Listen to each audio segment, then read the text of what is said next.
most scenic weather kind of day here in Dartmouth, but it was when we were in Quidi Vidi Village for a book launch. Now the book is called Teams on the Edge, and it's the true escapades of author Sean Stratton from his journeys all around the world.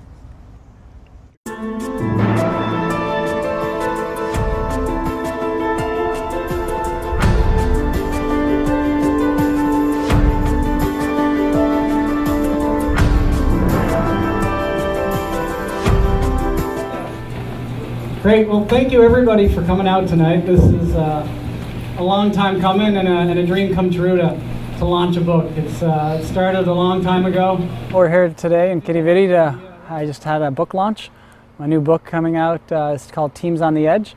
And we had a reception for family and friends to celebrate the launching of the book. I think I had the idea, well, I don't know when I really had the idea. I had a lot of people, as I sent my group emails back in the day before Facebook and social media, I would send group emails, and every now and then I'd get a comment of, you should write a book. And I think a lot of people get that comment, and I really think a lot of people should write a book. And I think in 2006 I was at a conference with a bunch of other speakers and saw that about 50% of the audience were authors, and realized that, hey, if they can do it, why not? And that kind of planted the seed, and I think I started in about 2007 writing my first stories, just getting them down, and it's been a long process, obviously, since. It was very surreal, you know. It's one of these days that every author dreams about, and for any athlete, it's kind of the finish line, or one of the finish lines. And for me, for this, it was something I dreamed about for a long time, of actually having a book launch, because that means my book is done. And for many years, I didn't think it would ever be done. It's kind of team building lessons from expeditions I've led. And so most of the expeditions were a month to 3 months long, with folks learning wilderness skills and leadership, environmental studies, risk management on these courses. And I've taken the stories and pulled kind of team building leadership lessons from those stories. And I end each chapter with a team building lesson and kind of an inquiring question for folks to think about. Growing up in Newfoundland, you see images and stories of the bigger world outside, and I did a little bit of traveling in high school with athletics, with sports, and I think I enjoyed the sports, but I think I almost enjoyed the traveling more, and that kind of planted a seed. And as soon as I finished university, I really wanted my goal was to get paid to see the world, and through wilderness education, outdoor education, and leading these expeditions, I managed to do that. I've been very fortunate. I'm a former instructor for the National Outdoor Leadership School. Yeah, I worked with them for about 10 years. They're a nonprofit outdoor leadership program based in Wyoming. They have branches all around the world, and I worked for them predominantly, as well as other guiding companies and outdoor education programs around the world, but predominantly with NOLS, which it's referred to. All the stories from the book come from expeditions I led with the National Outdoor Leadership School, NOLS, and they definitely provided the avenue for these stories to happen.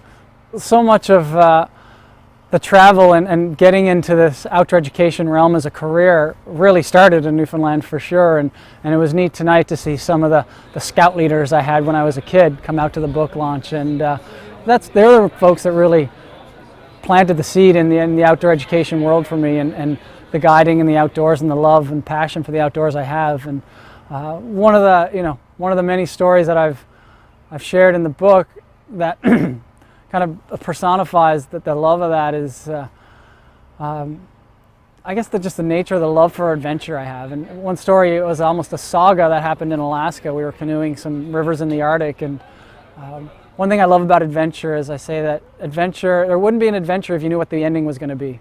And this expedition, just one crisis after another that we came upon, and one happened, we actually came across a missile in the mountain range that we were paddling through. We were off on a day hike, came across this missile out of nowhere. We couldn't believe it. There's an image in the book of the actual missile, but that was actually the same day that we got back to camp, and 5 of our tents had been shredded by a bear. A bear had basically played trampoline on our tents, and we're 300 miles north of Fairbanks at this point in Alaska, close to the Arctic Circle, and we managed to makeshift and repair our tents, and days later we ended up getting winded in and separated from our group. Our group was separated for almost a week at a time. a week's time in Alaska on the Yukon River at this point, and eventually we did manage to gather up. We had to actually fly some people off the river because we weren't going to be able to finish in time, and it was just one element after another, but you never know what's coming around the corner, and that's what makes every day exciting out there.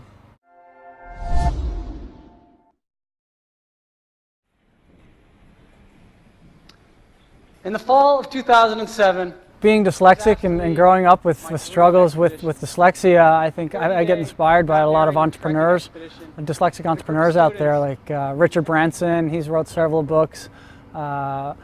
Gary Erickson, who owns Cliff Bar, he's written a book as well. The guy O'Leary on CBC, he's written a book. He's dyslexic as well. And so some of these folks, kind of entrepreneurs, really inspired me in terms of the book writing and the adventures.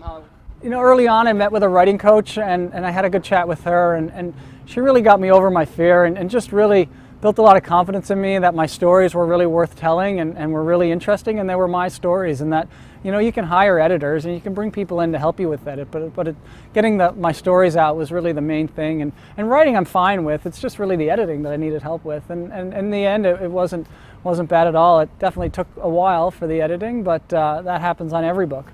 I think leadership development and leadership skills are really the heart of building a team.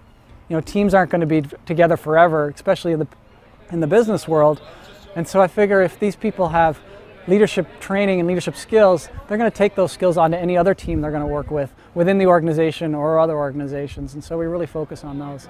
The thing that we're going to make people most happy is following their passions and discovering their passions, and you know, too many people out there, adults, don't realize what their passions are. And I think a lot of times you got to look back to what you were doing as a young kid, as a teenager. You know, they say most passions are developed between the ages of 12 and 14. And when I look back at what I was doing at 12 and 14, it was going off in the wilderness and enjoying myself on adventures. And that's what I'm doing today. And it's a big part of my passion. And so I really encourage people I speak with to think back to their youth. What did they love to do back then? And what were they good at? What did people recognize them for? And to bring more passion into their life and to make that a part of it, whether it's a career or a hobby. The book's available in St. John's here at the Outfitters, but it's also available in ebook online on Amazon and all the other retailers online. You can get in touch with me at my website, SeanStratton.com, and you can get in touch with me right there. I'm on Facebook and Twitter as well. You can track me down there, and I'd be happy to chat about the book and any of your experiences. Excellent. Huge congratulations to Sean. Teens on the Edge has obviously been well received because I went on Amazon.com and there was only one copy available. It's so nice to travel the world when you come from a seemingly small island like Newfoundland, but great that Sean brought his book launch back home.